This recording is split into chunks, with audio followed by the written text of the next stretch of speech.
This is the Out of Time Film Podcast, where your hosts Tom and John discuss everything from blockbuster films to TV and games like there's no tomorrow.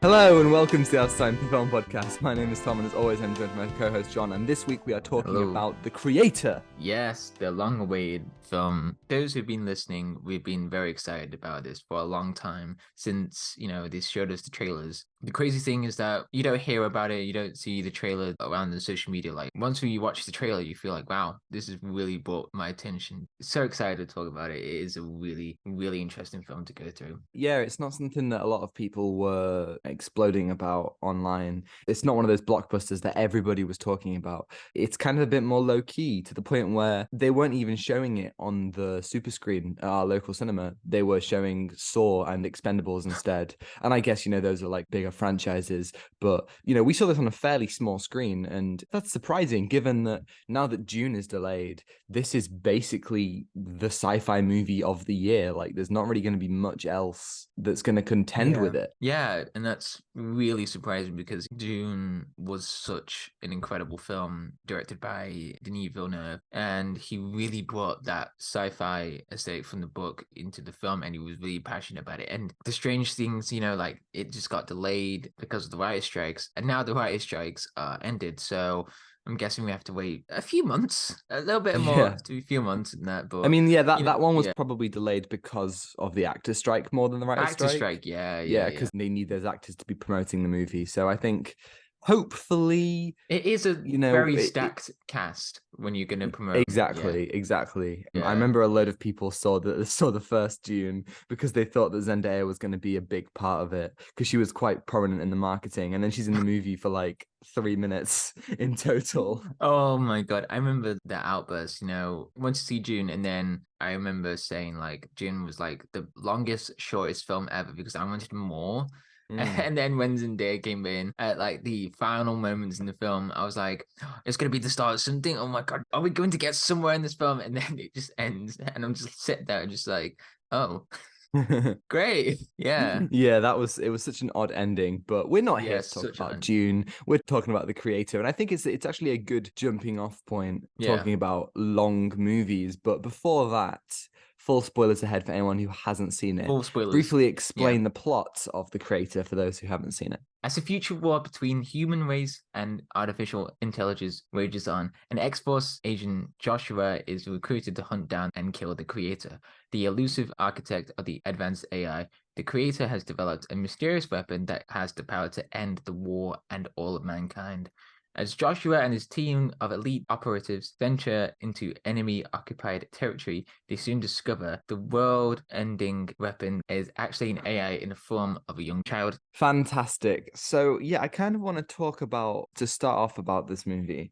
It's Gareth Edwards. It's his first movie since Rogue One, and we covered Rogue One last year, actually. A pretty cool movie, but it definitely has... Great one. Our idea about it was kind of, it's really good and, like, it's very well made and shot, but it definitely falls in the character department. What did you think about The Creator? Did you think that had the same problem? That's the opposite for me, because Rogue One, it kind of suffered with character exploration in that film, and you could see the potential in Rogue One. And here, I wanted the story to be really spread out, like it's so dense, like you could really see a lot of different storylines in that film. And if it was pushed to 3 hours, you could really be in depth in this world building that is The Creator. Like, what are the AI's world? What is their religion? You do get to see that. Do they believe in life after death in this AI world? I would have that entire backstory at the beginning and then really explore that world of LA, what happened to LA. I mean, we get to see this nuke that goes off that was caused by the AI, and to see that world, like what changed, like what tech has been evolved in or, advanced to, that sort of thing that you really want to get into, and some other parts in the film as well you want to explore as well. So Yeah, it's something that it could take away from Avatar, because Avatar really took its time to explore that world of Pandora. So that is something that the film could take into, and you feel like, yes, this is where I'm in the story. This is where you are. So that kind of got my attention, but then I just realized it's not long enough. It's only 2 hours. Yeah, I think Avatar is a good comparison to make because they do feel very similar. There's a lot about the Americans or the humans and their treatment of this other, whether it be the AI or whether it be the Na'vi. And there's a lot of similarities in the way that the US will attack places full of innocents for their own goals about this enemy that doesn't really exist. And both Avatar movies are long movies and they really don't waste any time. They spend all of it very carefully. They deliberately show you things that make you understand the Pandora side, but then the human side, they make you really hate it. And I think the creator is halfway there because I feel like I do understand all the stuff in New Asia and they explore the AI and their culture, as you're saying, what they believe. They want freedom, and do they believe in something after death, and do they have their own sense of purpose? They do explore that, but you're absolutely right. The human side, it feels underdeveloped. In the span of, I would say, maybe 5-10 minutes, we go from Joshua being undercover and getting exposed to 5 years later where he is working, clearing the debris from the bomb in Los Angeles. And then he goes back out to New Asia again on request of the military. And that all kind of unfolds very fast. We don't really get time to sit and see what is the ideology. Like, there's not much depth to the humans. We're told through exposition, the AI did this and the humans are angry because they deem it as dangerous. Like, okay, that's interesting. And we get this interesting thread about Joshua's parents. They died in the explosion. He's lost people and that's why he doesn't trust them. But I think that isn't really explored. We get so much of the idea of AI being good and AI being innocent and AI being worthy of being free. They kind of forget to develop the human side a little bit. And I think that kind of makes the whole thing, especially the first half, it makes it difficult, at least for me, to truly engage with the emotions presented, especially when the other half of it with Joshua and his wife, that's all very standard stuff. Yeah, I agree with that because they try to really show you the relationship, Joshua and Maya, and they just tear it down in like the span of 5 minutes, which is really difficult to do. Like, you're trying to build this in and then you're trying to break this relationship apart, and then it comes a bit too fast paced. Like, you're just like, oh, I really want to explore, but then we're back in New Asia. So yeah, that was the problem with that. I was just like, can we just please make it 3 hours? I mean, Scorsese, he's got his new film coming out, and that is 3 hours and 40 minutes. Films, it's going to be really long, and they actually get to explore something that is a really key part in cinema. You want to get the audience to be involved or to be connected, something that is lost in 3 hours. I mean, like Lord of the Rings, like that is so much depth, so much chemistry, so much emotion into that, and you really want to build that up in the hours that is lost or the hours that you go into. So yeah, that was the only problem that I had. It's incredibly difficult to make a movie that crafts this expansive world while also following characters and building up their own emotions and doing that in under 2 hours. It's not impossible.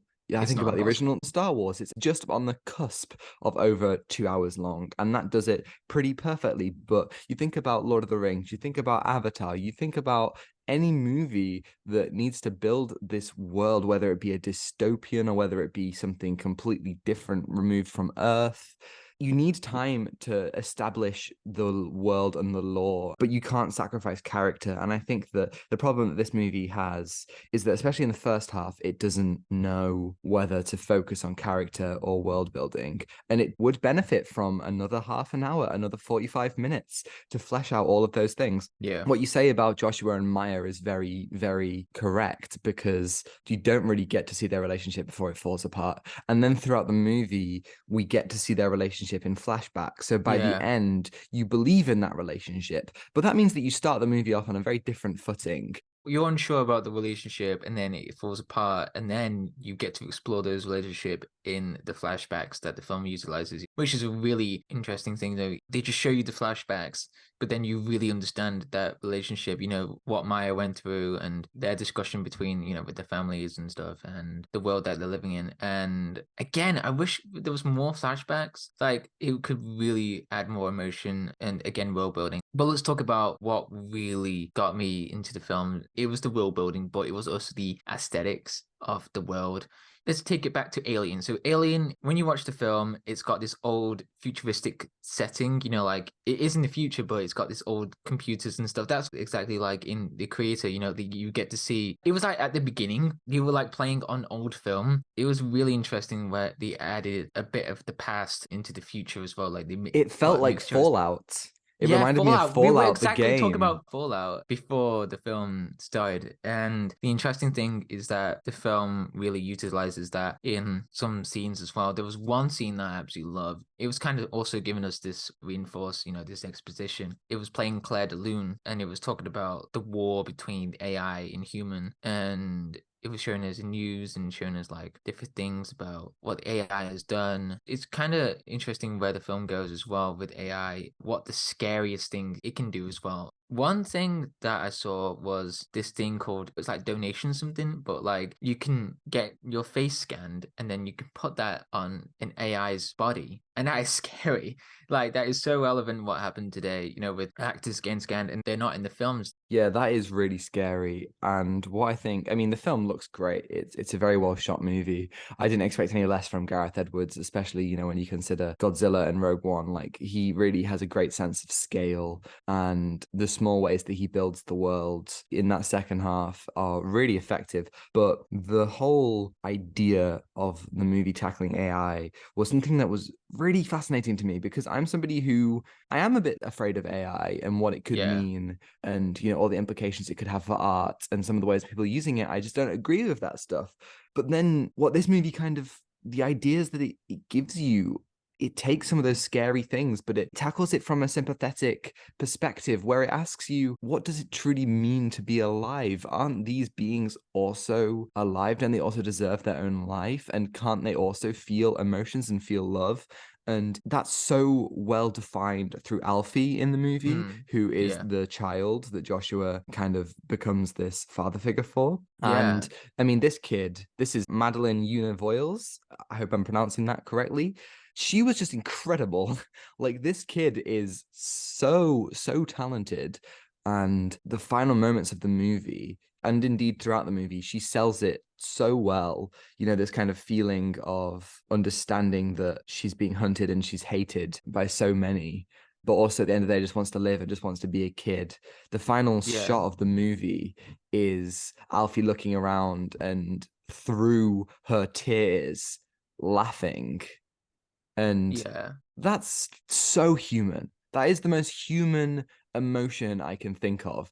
It's such a devastating moment when you're filled with such sadness, but there's just a little bit of light that you can't help, even though you're feeling crushed and you're crying. You just can't help but laugh and smile.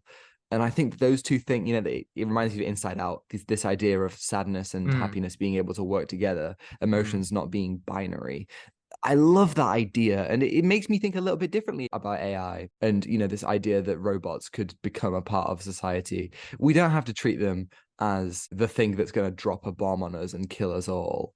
They are also, in their own way, their own beings. And I thought that was a very, very unique take on it. We've got Terminator, and we've got all these stories about robots that become the death of humanity. But no, robots have their own life, and that in itself is also beautiful. Yeah, and you really get to see that, in the AI's different cultures. Like, one of them at the end, when Joshua tries to find Maya, but he's in this, it's kind of like a sanctuary, and it was quite religious in a way of like Buddhism, I think. And it was interesting where that was leading to in that world. And I was thinking about like the film that has AI and what tried to tackle with, like with iRobot, or what you said about Terminator, or like 2001 The Space Odyssey with AI as well. It kind of brings out the ideas of the horror of AI, but also the humanity within AI.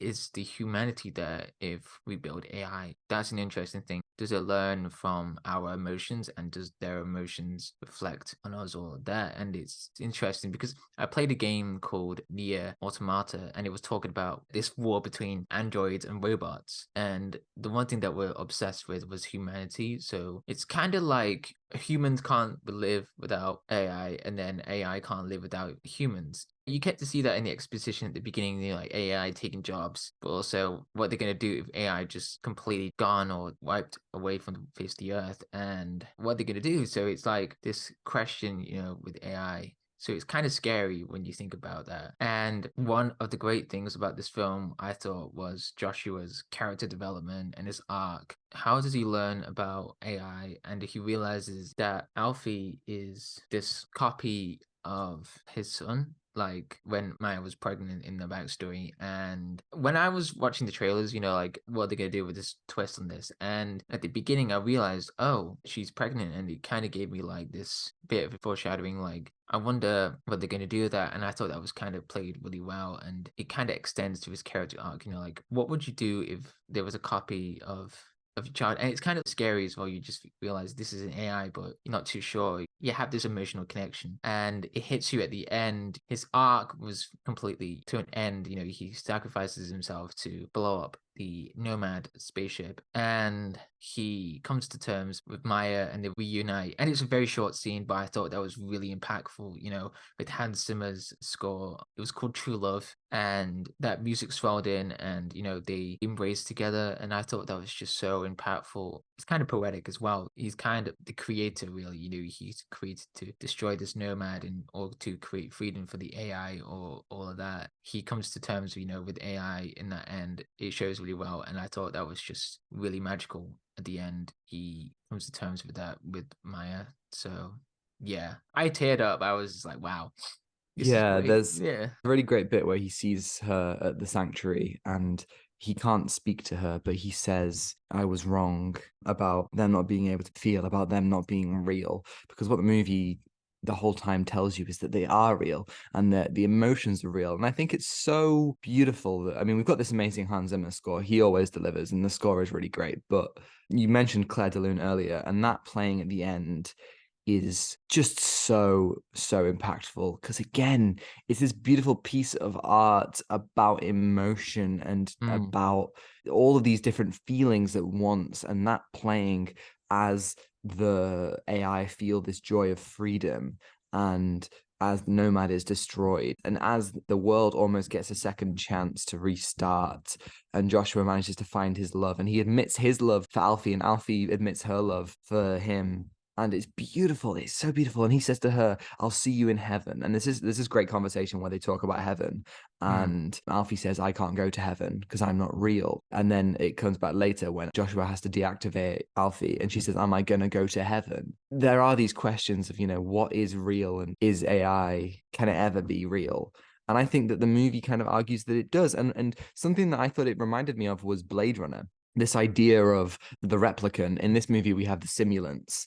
And in Blade Runner, it's kind of like, what is real? Are these replicants real? Can they ever be? Can they ever feel? And this movie takes a lot of inspiration from that, I think. And at the beginning, when Maya is pregnant, obviously she eventually loses the child, but Alfie is kind of modeled off that child. And there's this really interesting exploration of, can this AI child be that same child that Joshua lost? And it's not something that's ever said, but it's something that we understand. It's something that is in the subliminal text. And I love that. I love that idea of all of that. And, this movie's no Blade Runner. It's no Blade Runner. It's no Blade Runner 2049. But it still asks those really compelling questions. And I just wish that it had more time to do that. We got John David Washington, who is such a fantastic actor, and he brings so much great emotion and so much great charisma to the role. There's some really great comedic moments, and his chemistry with Madeleine Yuna Voyles is also fantastic. And then with Gemma Chan as well, who I wish was in the movie more.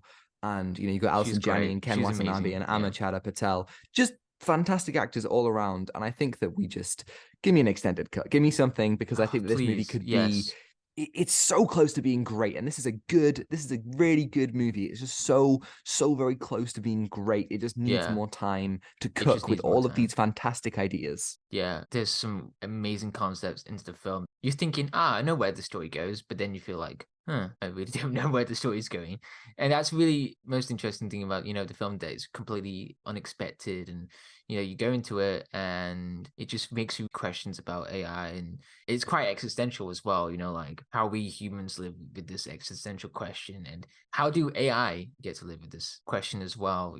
What happens with life after death and how they're created. So, yeah, and one of the things I really love is the structure of the film. The film shows you these tile screens, the creator, and you're thinking, oh, that's the tile card. But then it hits you with the child, and then it hits you with the friend, and it hits you with the mother. And it's like really, really interesting. They added in with the tile cards, like it's focusing on Joshua's story, and it focuses on other different stories as well. And it works really well with the flashbacks and with the emotions. So it's all there, but we just need more time. It is just a really amazing film that you just want to get lost into 3 hours.